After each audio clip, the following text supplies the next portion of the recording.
বন্ধুরা, এই দেখো আমি বোয়াল মাছ ভেজে নিয়েছি। প্রথম থেকে তোমাদেরকে দেখালাম না। আমি এটা আলু আর কচু দিয়ে রান্না করব। ঘট কচু কীভাবে রান্না করব চলো দেখবে।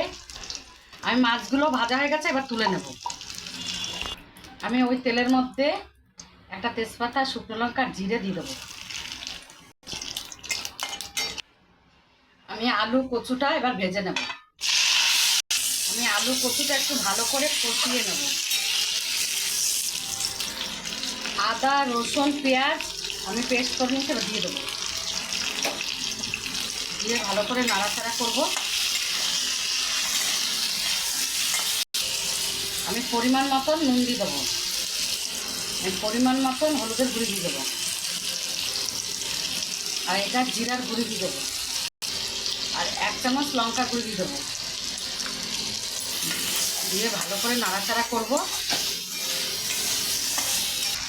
আর ভালো করে কষিয়ে নিয়েছি।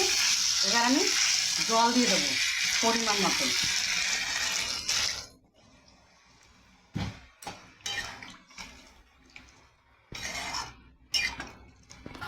আমার মাছের ঝোলটা ফুটে গেছে, এবার আমি মাছগুলো দিয়ে দেবো। ভালো করে নেড়ে চেড়ে নেব। আমি ওপর থেকে এই ধনেপাতা কুচি দিয়ে দেবো। বন্ধুরা, আমার আলু আর কচু দিয়ে মাছ রান্না হয়ে গেছে। ভালো লাগলে একটা লাইক, কমেন্ট, শেয়ার করে দিও। আর তোমরা এরকম বাড়িতে বানিয়ে খেও।